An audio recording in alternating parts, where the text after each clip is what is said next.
another Disney diva makes a massive return to the music scene. This one proves that there really is nothing wrong with being confident. Here's my review of Demi Lovato's brand new album, Confident.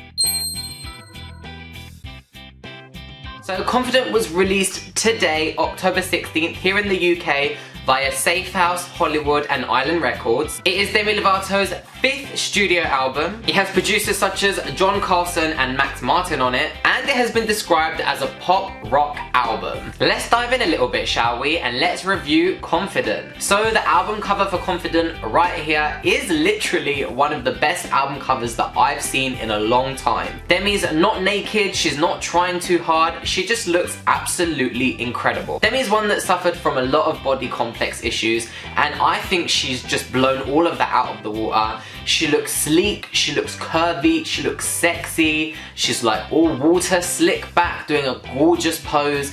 I think this is one of her best album covers to date, and it really does show how confident she's become. I think it's perfect for the theme of this album. I'm really happy with it. So let's jump straight in and review Confident. Where do I even begin? This really is an album that I had to step back a bit because I was a bit shocked. It's not exactly what I was expecting, but I'll get into it. Confident, like most albums, has its upbeat tracks. It's got the title track, Confident. It's got Old Ways and Stars. These 3 tracks are the traditional, like, really upbeat Demi Lovato tracks. Her vocals sound great in them, they're really upbeat, they're really catchy, and these are the standalone tracks that I think is going to be a lot of people's favourites. Confident, especially because it has that really addictive hook.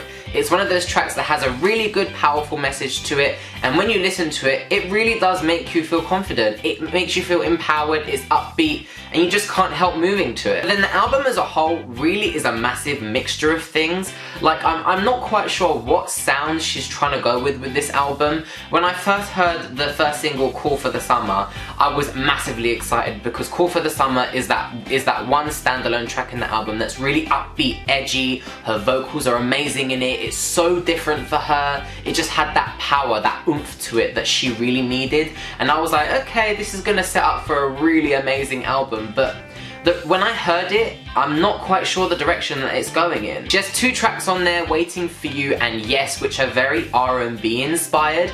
They have those really like low-key R&B, like smooth beats that kind of like Selena went in. And I'm glad that Demi Lovato has experimented with that a little bit and it works for her really well. But talking about that R&B sound, she has the track Kingdom Come featuring Iggy Azalea. I'm not quite sure how to feel about this track. I mean, I like it. It has a really good R&B beat to it and her vocals in it are good. She's got some attitude in it, but to be honest, it really does sound like a Black Widow ripoff. Iggy Azalea's part in it doesn't really sound that great. Her rap just isn't that good. But then you've got the tracks For You and Wildfire, and these tracks are really good tracks, but they're very overproduced tracks that are just her powerful vocals. I feel like with this album, we all know that Demi Lovato has an amazing voice. She's just got such a raw talent.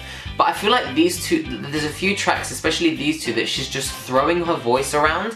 Like, she's just like throwing it in your face, like proving that she's this confident being that's got this amazing voice.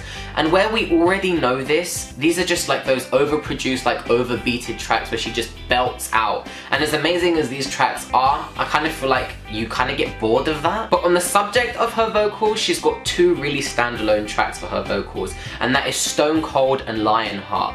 Stone Cold really is stripped back. It's that piano ballad, it's just the piano and Demi's voice, and her vocals are amazing in that track. You can hear the emotion, you can hear the rawness, but then you've got Lionheart, and then her vocal range in that track is just incredible. She hits so many notes in that track that you really do appreciate her voice. And then you delve deeper into the album and then you get to the track Father, which is like a really gospel inspired track. I think this one's a bit of a snoozer, even though the message is a really like special message to her, but it is another like element to Confident that Demi Lovato has experimented with. Like I said earlier, the track Call for the Summer really is the big edgy track of the album. It was the right choice for the first single. Like I said, it's big, it's upbeat, it's edgy. The video was stunning. She looked amazing in it. It really did show how confident and what a young woman she's really become. And then a real gem of the album, I think, is another deluxe track. There we go again, those artists putting the most amazing tracks as deluxe edition bonus tracks. Really, Queen? Mr. Hughes. It is like a 20 soul inspired track.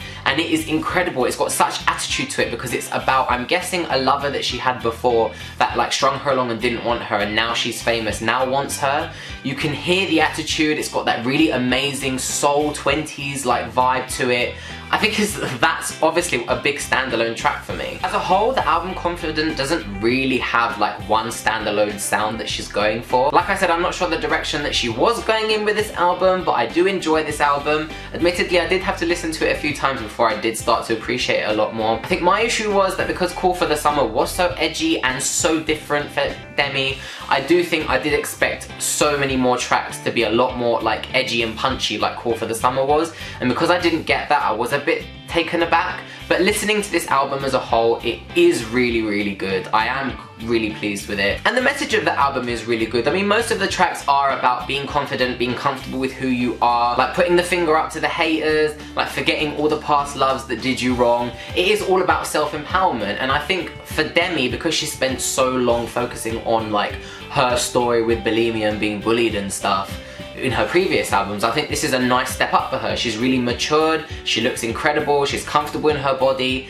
and she really is that confident girl now. Yeah, I really enjoyed this album. I'd say my favourite track of this album has to be Call for the Summer still. I do love Mr. Hughes, it does come close, but I just love Call for the Summer and how different and how edgy and how punchy it is. Least favourite track has to be Father. I think this one is really boring for me. Her vocals in the final chorus are amazing, but it's just a bit of a snoozer for me. But hey, that's my review of Confident done. I want to know what your favourite and least favourite tracks are down in the comments, and what do you think of the album as a whole? Are you happy with it? But yeah, thank you guys so much for watching. I will see you guys in my next video. Bye.